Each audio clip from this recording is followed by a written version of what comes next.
Hello, everyone, and welcome back to Ethos Online. Again, this is a space where we can be, belong, and become the very best version of ourselves. So, wherever you are joining us today, whether again, Idaho, Kansas, Florida, California, whether you're listening to us on the drive home or you're just sitting on the couch relaxing, we just want to say welcome to this journey. Welcome to this experience where we continue to delve deeply into this book we call the Bible, into this compilation of these ancient texts of poetry, mythology, poetic writings from kings to their people. All of it is so rich, so beautiful. And so here at Ethos, what we do is we take time to really delve in, understand every word, phrase, whatever Jewish interpretations there were, because again, this book is Jewish. We spend so much time attempting to understand what the deeper meaning was then, so that we can understand it now. And so that's what we do here at Ethos. And so we are moving through the book Genesis, and we're only on chapter 26 because, again, to really understand the Bible, to really fully pull these deeper meanings, these deeper applications, we have to delve into the text, right? We have to go into the context and the audience. And so Genesis, again, we understand is not a history book, right? It was never written as this perfectly accurate detail of times and dates and sequence. That was never the point, never the purpose. The whole reason that the Torah is written, Genesis, Exodus, Leviticus, Numbers, Deuteronomy, the entire reason it's written is because they're in the middle of Babylonian captivity, right? 587 BC. I feel like anyone that's been listening, you know these dates now, right? I think I could probably ask any of you who've been following along and you would be able to quote all of this. And so again, 587 BC, they are captives in Babylon. Babylon, the greatest empire, right, to walk the earth and one of the largest. And so again, what they did is they just gobbled up every nation they could. And these nations, when they're gobbled up, when they are brought into the city, their people assimilate. And so Israel says, we are not going to assimilate. We won't lose what it means to be Hebrew. And so they write down all of the oral traditions, right? All of the stories, the poems, everything, the tradition, they write it all down. The great mythic stories, write it all down so they can remember who they are, where they're heading, and where they shouldn't head, right? All of this so that they can avoid assimilation. So again, when that Hebrew scroll is brought out by the rabbis, there's rejoicing because they understood this is a glimpse of who we are. This is the direction we as a people should be heading. And so Torah is a complete narrative Israel miniaturized. Every single story, every character, they're going to give you a glimpse into who Israel is. And so today, we're going to delve into chapter 26. We finished 25, so we're going to move through 13 verses. And there's something really beautiful here I want to share with you that I think you will find pretty significant, especially right now. Right? October 2021, so much going on. There's something really powerful here that I think is so applicable that I want to share with you. But before we do, let's read the verse together first. And I would even say, anyone listening, read it first by yourself. Right? Pick up your Bible, read chapter 26, 1 through 13. Hit pause on the YouTube channel there. Hit pause. Read it yourself first. And then I'll read it next. So hit that pause button and then we'll start. So here we go. And there was a famine in the land, aside from the first famine that had been in the days of Abraham. And Isaac went to Abimelech, the king of the Philistines, to Gerar. And the Lord appeared to him and said, do not go to Egypt. Dwell in the land that I will tell you. Sojourn in this land, and I will be with you, and I will bless you. For you and your seed I will give all these lands, and I'll establish the oath that I swore to Abraham your father. It continues. I'll multiply your seed like the stars of the heavens, right? This sounds familiar. And I will give your seed all these lands, and all the nations of the earth will be blessed themselves by your seed, because Abraham hearkened to my voice and kept my charge. my commandments, my statutes, my instructions. And Isaac dwelt in Gerar, and the men of the place asked about his wife. Here we go. Ready? Ready for another repeat. And he said, she is my, you guessed it, sister, because he was afraid to say, she is my wife. Because he said, let least the men of this place kill me because Rebekah, for she is of comely appearance. And it came to pass, when he had been there for many days, that Abimelech, the king of the Philistines, looked out the window, and he saw, behold, Isaac was jesting with Rebekah, his wife. So Abimelech called Isaac, and he said, behold, she's your wife. So how could you have said she's my sister? And Isaac said to him, because I said, lest I die because of her. And Abimelech said, what have you done to us?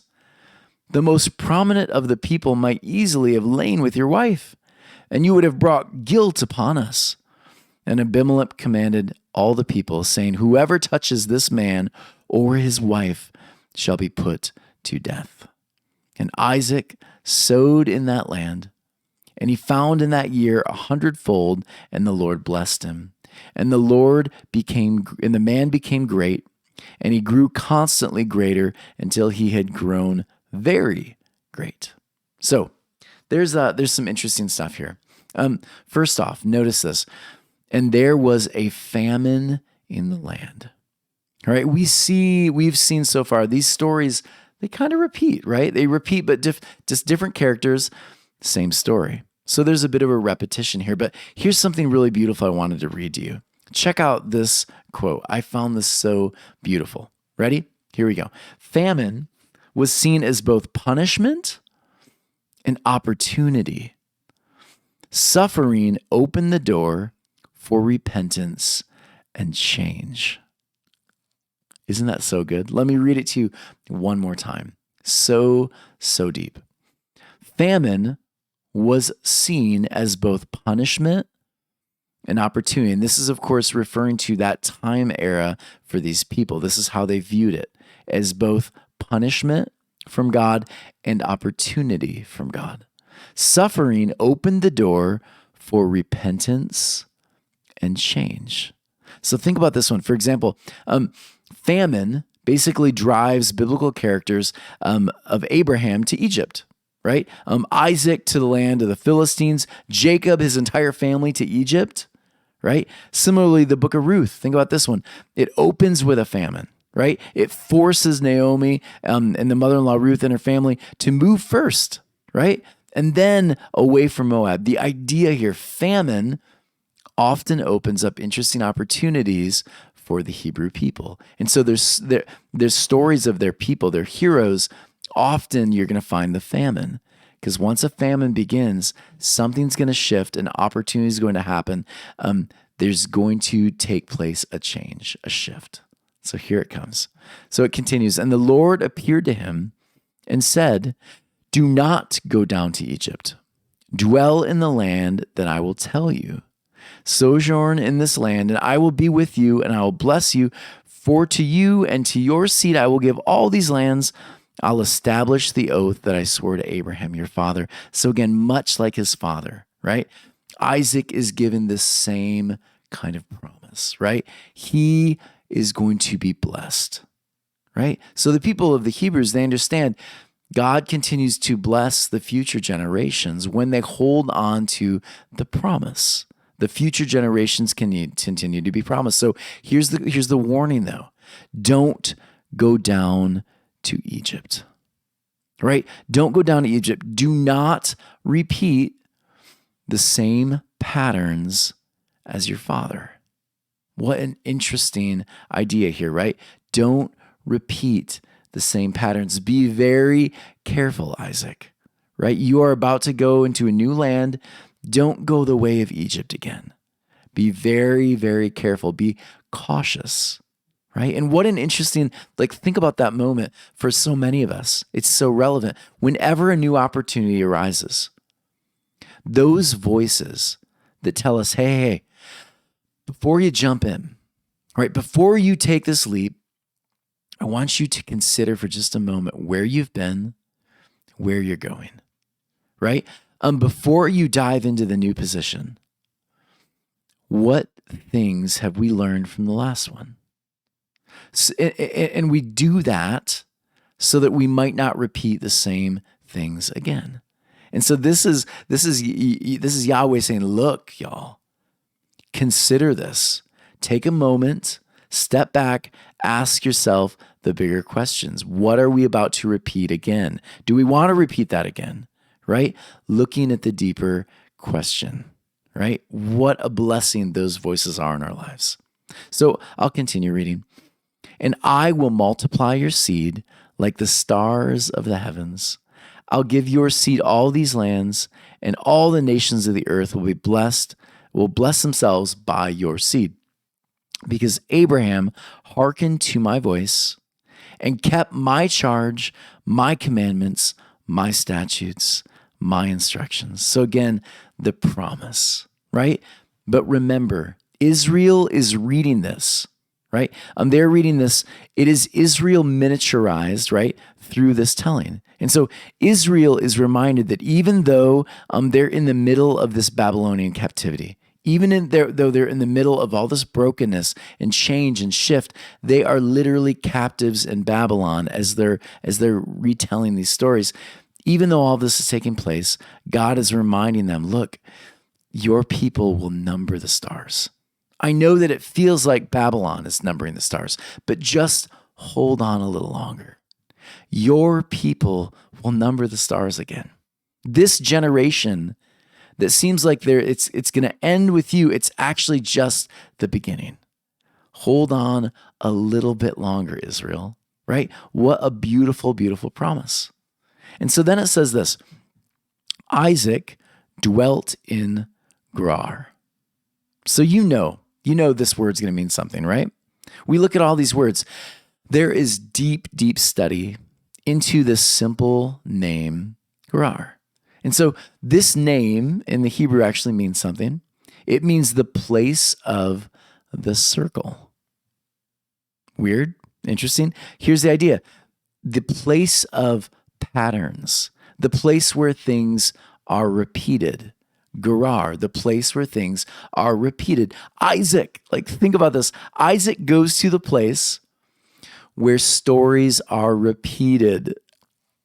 Yeah, right? That makes sense. It makes perfect sense for where we're going. What patterns, as an Israelite, when you're reading this, and it says, Isaac goes and dwells in Gerar, here's what you're asking, right? You are asking the deeper question, what patterns will Isaac repeat, and which patterns will he not? Which things will he circle back to, and which things will he break, right? That's the question.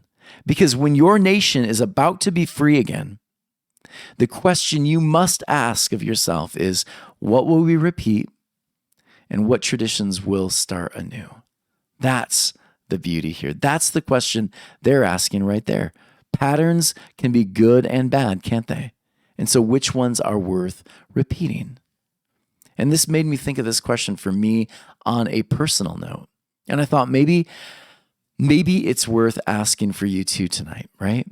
Or in the morning, or wherever you're hearing this. What patterns have been handed down to you, right? Which patterns are worth repeating for you?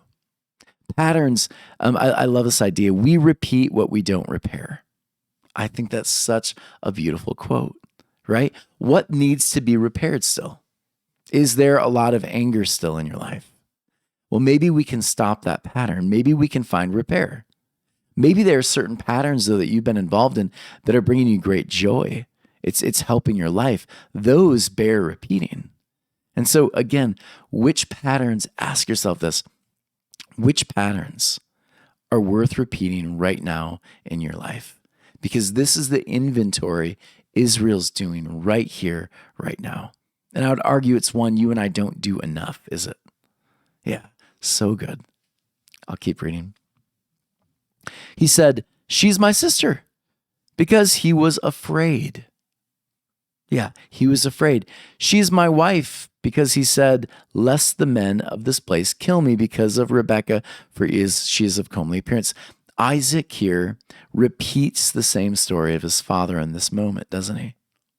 Same story. It's almost identical, just different characters, right? But here's the thing. He does not trust the foreigner. He deceives the king, right? He doesn't trust where there should be trust, right? And again, of course, these are ancient people.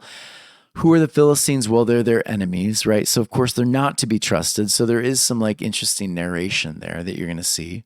But again, he repeats some of the same patterns, some of the same circle, right? He's repeating this thing. And then notice this. Isaac sowed in that land, and he found in that year 100-fold. And the Lord blessed him, and the man became great. And he grew constantly greater until he had grown very great. So notice this. In the middle of hardship, right? In the middle of famine, we forget that, right? There is a famine in the land, and yet he is blessed. I've read this so many times, and I forgot that moment. I got so caught up on, he's repeating the same story. Skip ahead. What's different here, what's beautiful here, is this reminder that in the middle of famine, the blessings grow, the family grows, the tradition grows. Your people begin to number the stars again. So think about this. For these people, Israelite people living in captivity, 587 BC, the beautiful message to them, right? The beautiful message is you can still prosper.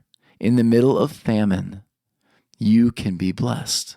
In the middle of a time where it seems like life is just so dry, right? In the middle of a place where you just feel like there is absolutely no hope left. In the middle of all of that, life still has a way of popping up again, doesn't it? It still has a way of shooting out of that dirt and beginning to grow, right? It's so good in the middle of famine. Here's an interesting quote from my favorite historians. Famine, again, was seen as both punishment and opportunity. Suffering opened the door for repentance and change. What if this is how we viewed our problems? Think about that for a moment. What if this is how we viewed problems today, right? It is an opportunity. Suffering can sometimes open the door to change, right? To really beautiful shifts, changes, growth. Problems are opportunities to grow. Problems to solve. Yeah. It makes me think of when Danielle and I, when we had our kids when they were younger, they would start crying. And I've known parents who would get so frustrated, right? They'd be like, shut that kid up. He's being so loud, whatever. For us, we learned a trick. We learned that the baby's crying. There's an opportunity here to grow. And so we would problem solve. We would say, well, what do you think it is? And we'd try to figure out, because baby's not just crying to cry most of the time. Baby's crying because they want something, or they're gassy, or they have a poopy diaper, whatever it is. But it was always a problem to solve. And when you view life that way, whether it's a crying baby or a crying boss, right? Whether it's financial issues, whatever the thing is, stopping, asking, is there an opportunity here to grow? Can this problem be solved? Can I stop and learn something new from this? When we do that, right? So good. We grow. And so this is beautiful. Famine, hardships, they can be a valuable teacher for us, can't they?